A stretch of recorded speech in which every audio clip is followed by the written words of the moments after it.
हमें हमारी जिंजर दिखाई जाती है जो कहती है आपने आखिर मुझे यहाँ पर क्यों बुलाया है। तो एम्पर कहता है मैं तुम्हें कुछ बताना चाहता था। वो कहती है क्या मुझे कुछ बताना था। वो कहता है हाँ बिल्कुल, मेरे कर्ज के बारे में और जिजेट के बारे में। वो सोचती है जिजेट कर्ज, मुझे लगता है मैंने इस बारे में किसी से सुना था लेकिन मुझे याद क्यों नहीं आ रहा, मुझे किसने बताया था। तभी उसके हाथ में वो ब्रेसलेट था। वो सोचती है मैं याद करने की कोशिश तो कर रही हूँ लेकिन मुझे याद क्यों नहीं आ रहा। तभी वो एम्पर के कान में कहती है लेकिन एम्पर आखिर हम लाला के सामने ये सारी बात कैसे कर सकते हैं। तो एम्पर हंसता है। वो कहता है कोई बात नहीं, लाला को मेरे बेटे के बारे में पता है और वैसे भी सिर्फ तुम दोनों लोग हो जिनको मेरे बेटे के बारे में पता है। तो वो सोचती है लिरेजी और क्रिकी को भी पता है लेकिन शायद कि शोन तो इस बात पे यकीन न करे। तो एम्पर कहता है ठीक है, तो मैं जो कह रहा था उसको कंटिन्यू करता हूँ। मुझे लगता है कि मुझे जो कर्ज दिया गया है उसकी रीजन इस बुक के अंदर लिखी हुई है।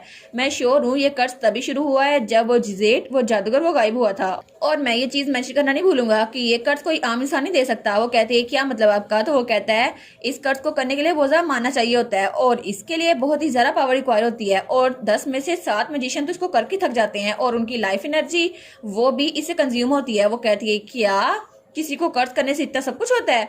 वो कहता है हाँ बिल्कुल, इसकी वजह से उनकी अपनी लाइफ एनर्जी वो कंज्यूम हो जाती है, इसलिए कर्ज मैजिक ये बैन कर दिया गया था क्योंकि इसकी वजह से लोग की जान को खतरा होता है। लेकिन ये दुश्मनों के लिए बहुत ज्यादा अच्छा जरिया था, लेकिन इसकी वजह से कंट्री में क्योस आ गया था। वो कहती है लेकिन आखिर कोई इतना डेंजरस मैजिक करेगा ही क्यों।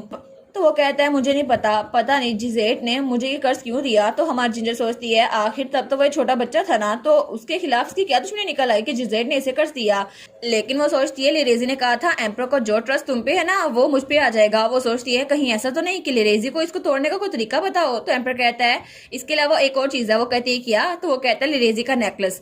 और आखिर ऐसा कैसे हो सकता है कि वो अपनी ग्रैंड डॉटर को वो नेकलेस दे जिसकी वजह से मैं उसका माइंड रीड कर सकूं। तो वो सोचती है हाँ ये बात तो सोचने वाली है। तो तब एम्पर कहता है लाला मैं चाहता हूँ तुम लिरेजी पे बैकग्राउंड चेक करो। वो कहता है जी और मेजेस्टी। तो वो सोचती है इजाना लिरेज से मिलने वाला है ना, तो अगर उन दोनों के दरमियान कुछ हो गया तो मैं अकेली रह जाऊंगी। तो एम्पर कहता है अगर तुम्हें भी कोई इन्फॉर्मेशन मिले तो मुझे बताना जिंजर स्नैप। वो कहते हैं जी और मेजेस्टी। वो कहता है वैसे भी मैं इसको रिवर्स करने का कोई तरीका नहीं ढूंढ पाया लेकिन कम से कम मुझे ये तो पता हो तो मुझे कर्ज मिला क्यों है। वो सोचती है मुझे तो बहुत ज्यादा बुरा लग रहा है कि अगर इजाना के दिल में लिरेजी के लिए फीलिंग्स आ गई जैसे बुक्स में थी तो क्या होगा। और तभी उसको लकीशान देखता है और वो उसकी तरफ देख के थोड़ा परेशान हो गया था और तब वो लोग वापस आ रहे थे तो हमारी हीरोइन तो बाहर देखी जा रही थी। वो कहता है आप ठीक तो है ना। वो कहती है हाँ मैं ठीक हूँ। वो कहता है लेकिन मैं क्यूरियस हूँ कि आखिर लिरेजी के पास कौन सी चीज है जिसकी वजह से वो एम्पर को अपने काबू में कर सकती है। तो जिंजर कहती है लाला आखिर तुम्हें कैसे पता। मैं श्योर हूँ तुम्हें किसी ने नहीं बताया कि हम लिरेजी के पीछे जा रहे हैं। तो वो कहती है ये इन्फॉर्मेशन तो डेफिनेटली मुझे पता थी। तो वो सोचती है ये इन्फॉर्मेशन मुझे किसी ने बताई थी, मैंने इस बारे में किसी बात की थी लेकिन मुझे याद नहीं आ रहा। तो वो अपनी छुटकी पे जाता है। वो कहता है ठीक है अब आपको याद आ जाएगा और वो ब्रेसलेट वो गायब होने लगता है। तो तभी उसको याद आता है। वो कहती है हैमल ब्रे हाँ तुम ही थे जिसने मुझे बताया था। तो वो कहता है अच्छा वो आपको याद आ गया, मुझे माफ कीजिएगा लेकिन वो ब्रेसलेट आपको पहनाना मेरी मजबूरी है। वो कहती है इसीलिए मेरी याददाश्त न धुंधली हो गई थी लेकिन फिर भी आखिर तुम ये कब तक रहने वाले हो। तो वो कहता है वेल प्लीज पेशेंट रहिए, मैं खुद ही एम्पर को बता दूंगा, तब तक के लिए आपको ये बर्दाश्त करना पड़ेगा। तो वो कहती है लेकिन फिर भी हैमल ब्रे तुम भी तो एक सोर्सरर हो ना, तो मैं तुमसे कुछ ज्यादा एक्सपेक्ट करी थी, क्या पता तुम्हें भी कर्स एनर्जी के बारे में कुछ पता हो। वो कहता है नहीं इसमें बहुत सारी एनर्जी यूज होती है और जब तक मैं उनका डिसाइबल बना था ना तब तक ये बैन हो चुका था और मैं एम्पर के साथ लाइब्रेरी में घूमता रहता था ताकि हमें इसके बारे में पता चल जाए लेकिन हमें कुछ पता नहीं चला। लेकिन तब उस लाइब्रेरी के नीचे एक चेस केस था जिसमें बहुत सारी बुक्स पड़ी हुई थी जो कि इस कर्स के बारे में थी। वो कहती है वो बुक्स। तो वो कहता है जी बिल्कुल वहाँ कुछ डॉक्यूमेंट्स पड़े हुए थे जिसके अंदर इस मैजिक के टेस्ट करने का जिक्र था। वो कहती है क्या इस कर्स को टेस्ट किया गया है। तो लकीशान कहता है हाँ मुझे लगता है इसको वार के वेपन के तौर पर इस्तेमाल किया जाना था लेकिन कोई अपने एनिमी के खिलाफ इसको क्यों यूज करेगा जिसकी वजह से उसकी अपनी जान चले जाए और उसकी वजह से वो सोर्सर उसकी अपनी जान को खतरा हो सकता है। वो कहती है लेकिन क्या इसकी कोई वजह हो सकती है। वो कहता है मुझे नहीं पता लेकिन फिर भी ये बहुत ज्यादा बुरी डिस्कवरी थी जिसकी वजह से इसे बैन कर दिया गया। तो तब हैमल ब्रे कहता है मुझे लगता है हिज मैजेस्टी आप पे बहुत ज्यादा ट्रस्ट करते हैं इसी वजह से उन्होंने आपको अपना सीक्रेट बता दिया। वैसे भी मुझे नहीं लगा था वो कभी भी आपको ये सब कुछ बताएंगे लेकिन वो आपको हर एक चीज बता रहे हैं, इसका मतलब है कि हिज मैजेस्टी आप पे कम्प्लीटली ट्रस्ट करते हैं लेडी जिंजर। वो कहती है अच्छा अगर ऐसा ही है। तो वो सोचती है इजाना मुझ पर ट्रस्ट करता है लेकिन इस वजह से क्योंकि मैं उसका सीक्रेट जानती हूँ, या फिर अगर लिरेजी यहाँ पर होती तो उस पर ट्रस्ट करता। मुझे नहीं पता उसके दिल में क्या चल रहा है लेकिन वो थोड़ी परेशान हो गई थी। वो सोचती है मैं यहाँ बैठ के लिरेजी को मुझसे चुराता हुआ नहीं देख सकती, मुझे कुछ ना कुछ करना ही होगा। तब इसके दिमाग में एक आइडिया आता है। वो कहती है ठीक है मुझे पता चल गया। वो कहती है हैमल क्या तुम लिरेजी के नेकलेस की तरह एक नेकलेस बना सकते हो। वो कहता है क्या मैं बना सकता हूँ लेकिन क्या कोई वजह है। वो कहती है हाँ हैमल ब्रे तुम तो बड़े अच्छे हो। वो कहता है ऐसे एक्सप्रेशन ना दे मुझे बड़ा डर लगता है लेकिन आपका मतलब क्या है। वो कहती है मैं लिरेजी का नेकलेस चुराने वाली हूँ। वो कहता है क्या आप नेकलेस चुराएंगी। लेकिन आखिर आप मुझे अपने प्लान्स के बारे में क्यों बता रही हैं? वो कहती है ऑब्वियस है ना, क्योंकि तुम मेरे साथ चल रहे हो ना, हम लोग एक टीम है। तो वो कहता है क्या मैं टीम हूँ? तो वो उसका मुंह बंद कर देती है। वो कहती है कुछ ना बोलना, हम लोग टीम है ना, हम लोग इकट्ठे जाएंगे, ठीक है? तुम मेरे साथ जाओगे, हम लोग इकट्ठे नेकलेस चुराएंगे। और उसके अगले सीन में उसने सर्वेंट्स का लिबास पहना हुआ था और वो कहती है देखा कितने अच्छे लग रहे हो। वो कहता है आप श्योर नहीं ये फाइन है? वो कहती है फिक्र ना करो, मैंने भी मेड के कपड़े पहने हुए हैं और इस तरह कोई हमें पहचानेगा नहीं, ठीक है? और हम बस वो नेकलेस लेंगे और वहां से निकल आएंगे, ठीक है? बस उस नेकलेस को चुराना है, निकल आना है, इजी है ना? और वो तो बड़ी खुश हो गई थी। वो कहती है मैं पहली बार ऐसा कुछ करने वाली हूँ, मुझे बहुत ज्यादा मजा आएगा और ये तो बिल्कुल स्पाइनल की तरह लग रहा है। लेकिन वो कहती है बाय द वे क्या तुमने वो चीज तैयार कर दी जो मैंने तुमसे कहा था? वो कहता है जी जी, और उसको वो नेकलेस देता है। वो कहती है वाह ये तो सेम टू सेम उस नेकलेस की तरह लग रहा है। वो कहता है अगर आप इसको करीब से देखें ना तो यहाँ पे एच बी लिखा हुआ है, हैमल ब्रे, जिसकी वजह से आपको पता चल जाएगा ये नेकलेस ये मैंने तैयार किया है। वो कहती है तो परफेक्ट है ना?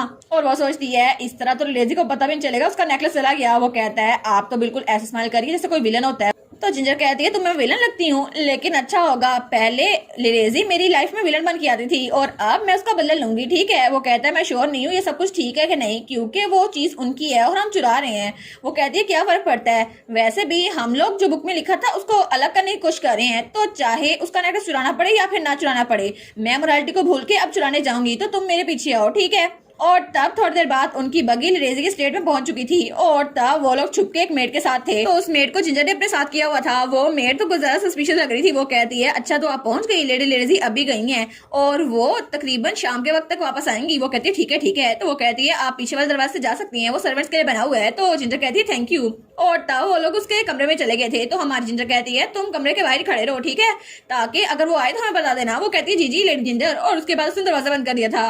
तो तब हैमल ब्रे उसको तो पसीने छूट रहे थे। वो कहते तुम ठीक तो हो ना? वो कहता है पहली बार मैं ऐसा कुछ करने वाला हूँ तो मैं बहुत ज्यादा नर्वस हूँ। वो कहती है कोई बात नहीं, एक दो बार और करोगे ना तुम्हें आदत हो जाएगी। तो हैमल ब्रेक कहता है क्या हम लोग ये फिर से करने वाले हैं? और उसका वाइब्रेशन मोड तो ऑन हो गया था। वो कहती है सच में इसको मजाक समझ में नहीं आता। वो कहते हैं ठीक है मैं मजाक कर रही थी, रिलैक्स रहो, लेकिन हमें पहले नेकलेस ढूंढना होगा। तभी बाहर से आवाज आती है लेडी लिरेजी। वो कहती है क्या लिरेजी, क्या वो आ गई?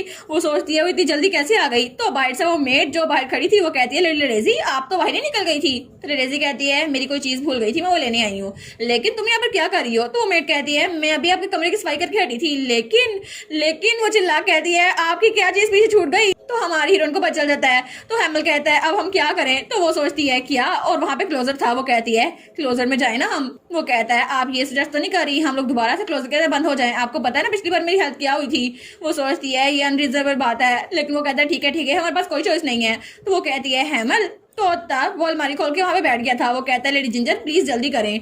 और तब दरवाजा खुलता है और लिरेजी वहां पर आती है। वो कहती है इतनी ऊंची आवाज में क्यों चिल्ला रही थी, मुझे तो डरा ही दिया इसने। लेकिन हमारी हीरोइन वहां पे छुपी हुई थी। वो सोचती है नो वे, वो यहाँ आके दरवाजा नहीं खोल के दे सकती ताकि उसको पता ना चल जाए।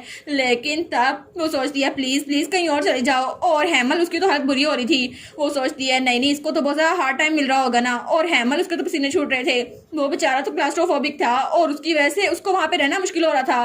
तो हमारी जिंजर वो उसको सहारा देती है, जैसे उसको तसल्ली दे रही हो। तो हैमल उसकी तरफ देखता है और तब उसको गले लगा लेता है। तो जिंजर कहती है क्या एक मिनट, लेकिन वो सोचती है ठीक है ये डरा हुआ है कोई बात नहीं। लेकिन वो सोचती है मैं तो हिल भी नहीं पा रही इसकी वजह से, और ब्लश करने लग जाती है। वो कहती है ठीक है, लेकिन आखिर मेरा दिल इतना क्यों धड़क रहा है? और वो सोचती है ऑनेस्टली ये तो बहुत इनकन्वीनियंट है ना। लेकिन वो सोचती है मैं जरूर पागल हो गई होंगी। और लिरेजी बाहर कोई चीज ढूंढ रही थी। वो सोचती है मैंने यहीं पे तो छोड़ी थी, पता नहीं कहाँ गई। लेकिन तभी उस अलमारी में से कोई कपड़ा बाहर निकला हुआ नजर आता है। वो कहती है क्या ये चीज, आखिर ये चीज बाहर क्या कर रही है? और इसी के साथ ये वाला पार्ट यहीं पर ख़त्म। तो आप लोग बताइएगा आप लोग को ये पार्ट कैसा लगा, और वीडियो को लाइक और चैनल को सब्सक्राइब लाजमी कीजिएगा। बाकी वीडियोस का लिंक भी स्क्रीन पर नज़र आ रहा होगा, तो काइंडली उनको भी चेकआउट कर ले। और thank you so much for watching my videos. Stay safe, bye bye.